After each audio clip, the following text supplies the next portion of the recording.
Live from the JLE in London, you're listening to History for the Curious, the podcast. 20 minutes with Rabbi Aubrey Hirsch, hosted by myself, Mena Reisner. Join us as we cross continents, sail through the centuries, tracing lives, uncovering events, and following epic journeys to reveal the untold stories and the mysteries that have impacted our history and shaped us into who we are today. Her first mission was a simple one.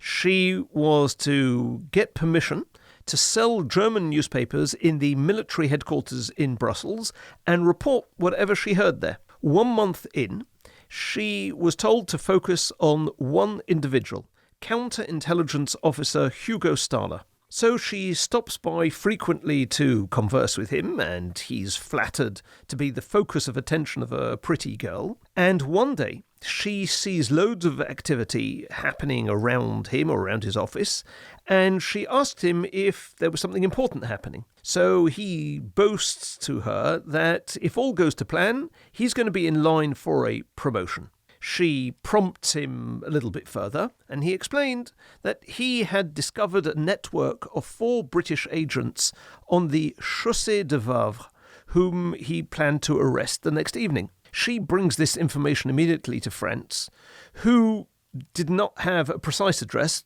just a street. He starts knocking systematically on each door. In one house, a girl answers, who doesn't appear to be Belgian, and Franz casts a quick glance inside and sees more girls there. He gets into conversation and manages to sort of convince them that they are in danger. And within a short while, he arranged for a Red Cross truck to pick them up. And she learnt eventually that 3 days later, they were taken via the Ardennes forest and returned safely to England.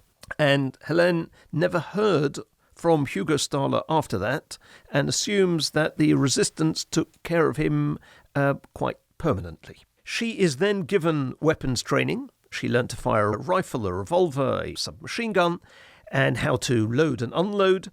And Jean, the leader of the unit, also showed her how to throw a hand grenade and gave her a pistol, not for combat, but in case she was ever captured. France then came up with another request: to help him infiltrate into Gestapo headquarters on Avenue Louise, which would require her to act the part of a confident German. He explained that the head of the Gestapo, a guy called Müller, and his assistant, Schwenker, had a morning break every day at the Café Louise and always sat in the same corner. And she was to sit at a table as near to those officers as possible. And, it might take a week or two, but eventually they would see her and start a conversation. She was to introduce herself as Olga Richter and mention at a convenient opportunity that her fiancé, Franz Bochler, worked at the Todt and wasn't very happy there,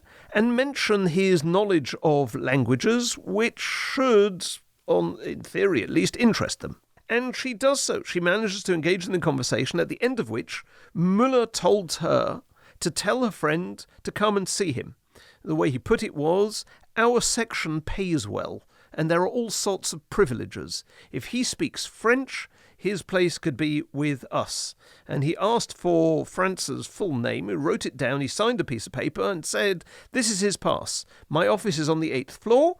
If he is, as you say, we will take him." So she actually got him into the Gestapo itself. Yes, but she didn't have sort of long to celebrate her success before Franz suggested the next and far more audacious and dangerous step. Because he spoke French, he'd been assigned an office all to himself at the Gestapo headquarters, and he was put in charge of translating documents regarding arrests and arrest warrants. And he realizes, how incredibly important this is and how many lives could potentially be saved, but he's working on his own, which is a severe handicap, so he pleads with her to join him at the Gestapo offices as his secretary. And it's almost indescribable the fear she had when she stepped into the Gestapo building. Until that moment, she hadn't really appreciated what it meant to be a Belgian Jewish girl in the role of a sort of a German Fraulein, but now she walks in, she is now flanked